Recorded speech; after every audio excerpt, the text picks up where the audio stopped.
Top quality और consistent performance के लिए सिर्फ सिल्वर पंप नाम याद रखना।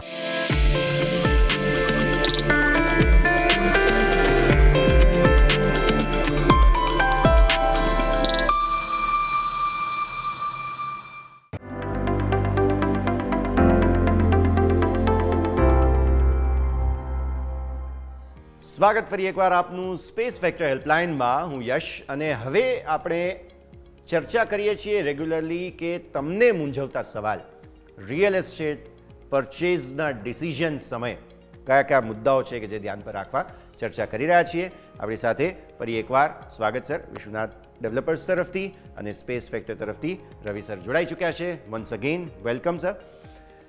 ચેકલિસ્ટની વાત આપણે લાસ્ટ એપિસોડમાં કરી એટલે આ વખતે ફરી એકવાર એક ચેકલિસ્ટની જ વાત કરવી છે, પણ વાત કન્સ્ટ્રક્શનના ચેકલિસ્ટની કરવી છે. સો જ્યારે પણ કોઈ વ્યક્તિ પ્રોપર્ટી ખરીદવા માટે વિચાર કરે છે, બિલ્ડિંગ ડેવલપ થતી હોય એવા સમયે ખરીદે તો ઓબ્વિયસલી ફાયદો થાય છે. તો એવા સમયે શું ધ્યાન રાખવું, કયા પ્રકારના મુદ્દાઓ છે કે જે ચેકલિસ્ટમાં હોવા જોઈએ કે જેનું ધ્યાન રાખવું જોઈએ આપણે સર?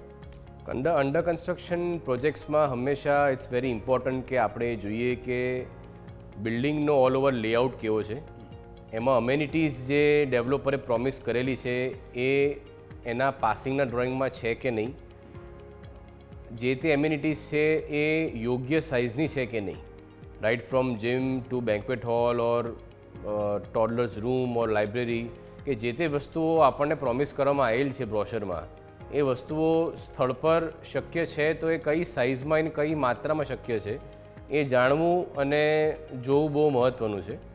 પ્રોજેક્ટની સાઇઝ પર આ બધી વસ્તુઓનું પ્રમાણ વેરી થતું રહેતું હોય છે કે સ્મોલર પ્રોજેક્ટમાં તમને સ્વાભાવિક છે કે એમ્યુનિટીઝ કદાચ થોડી ઘણી ટાઈટ મળે, પણ લાર્જર પ્રોજેક્ટ્સમાં તમને વસ્તુઓ વિશાળ મળતી હોય છે.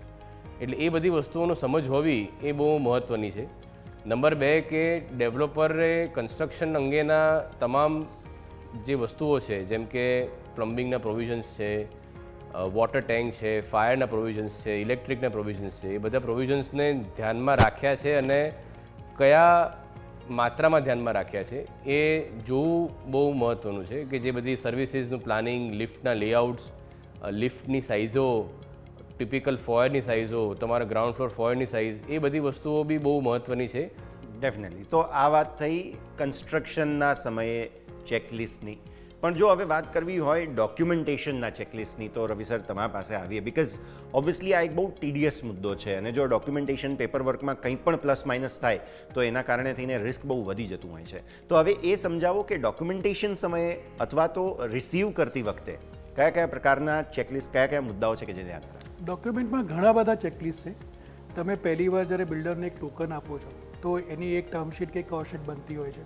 ડે 1થી એ ક્લેરિટીવાળું પેપર તમારે જો રિટેન રાખવું જોઈએ. પછી જ્યારે તમે સમજો કે 10% માર્જિન મની તમે પે કર્યું હોય તો તમે બાનાખાતની પ્રોસેસને રિલિજિયસલી ફોલો કરવી જોઈએ. બાનાખાત વાંચવું જોઈએ, એને સ્ટડી કરવું જોઈએ, સમજવું જોઈએ કે ભાઈ કયા મુદ્દા મેન્શન થયેલા છે, શું વસ્તુઓ પ્રોમિસ થઈ છે એની અંદર. પ્લસ અગર તમે લોન ફેસિલિટી અવેલ કરો છો તો સિર્ફ લોન લેવી એક મુદ્દો નથી. લોનની અંદર ઘણી બધી વસ્તુઓ છે કે ભાઈ રીપેમેન્ટ શિડ્યુલ, તમે જ્યારે લોન ક્લોઝ કરશો તો કોઈ પેનલ્ટી લાગશે કે નહીં લાગે, પ્રોસેસિંગ ચાર્જ, એના રેટ ઓફ ઇન્ટરેસ્ટ, ઘણા બધા મલ્ટિપલ ફેક્ટર હોય છે. ફિનાન્શિયલ કેલ્ક્યુલેશનને ધ્યાનમાં રાખવા જોઈએ. અને જ્યારે તમે હેન્ડઓવર લેવા જતા હોય, મતલબ કે પોઝેશન લેતા હો છો, ત્યારે proper execution of sale deed એ બહુ જ મહત્ત્વનો મુદ્દો છે.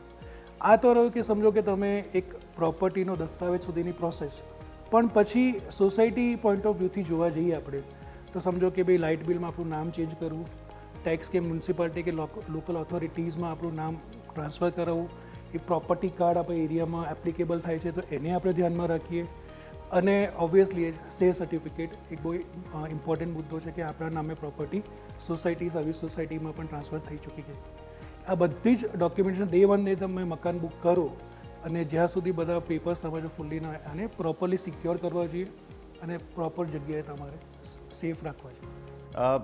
હજુ એક મુદ્દો આપણે ડિસ્કસ કરવો જોઈએ સર અહીંયાથી, તે છે જ્યારે લોકેશનની પસંદગીની વાત આવે છે. તો લોકેશન બહુ જેનરિક સબ્જેક્ટ છે, પણ એની સિલેક્શન પાછળ પણ બહુ બધા ફેક્ટર્સ હોય છે કે જે લાગુ પડતા હોય છે. તો જ્યારે પ્રોપર્ટી બાયર, ચાહે કમર્શિયલ હોય, રેસિડેન્શિયલ, વોટેવર, પણ એ લોકેશનના સિલેક્શનની પાછળનો એક કયો એવો મુદ્દો સ્વાગત સર હોવો જોઈએ? લોકેશન જે માઇક્રો માર્કેટ છે એ સૌથી મહત્ત્વની છે જ્યારે તમે તમારું ઘર ખરીદતા હો છો ત્યારે.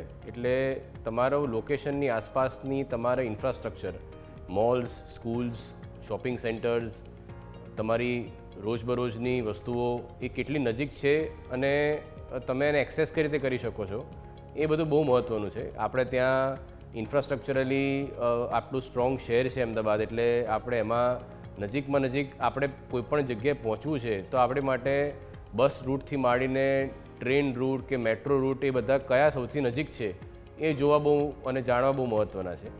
પ્રોજેક્ટની લોકેશન વિસ્તાર કે જેમાં વેલ પ્લાન્ડ ટાઉન પ્લાનિંગ સ્કીમ હોય કે જેના કારણે ભવિષ્યમાં પણ એનો વિકાસ વધારે સારી રીતે થઈ શકે એવા પ્રોવિઝન્સ હોવા જોઈએ.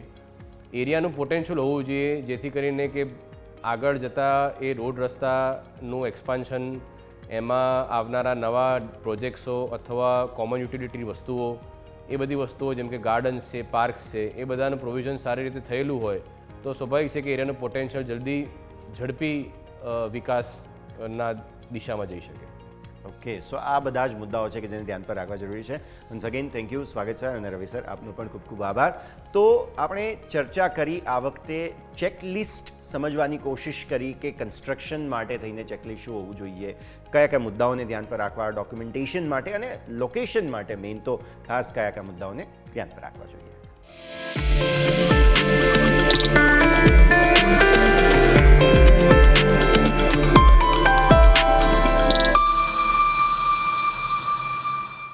Co-powered by Space Factor, rewarded realty experience.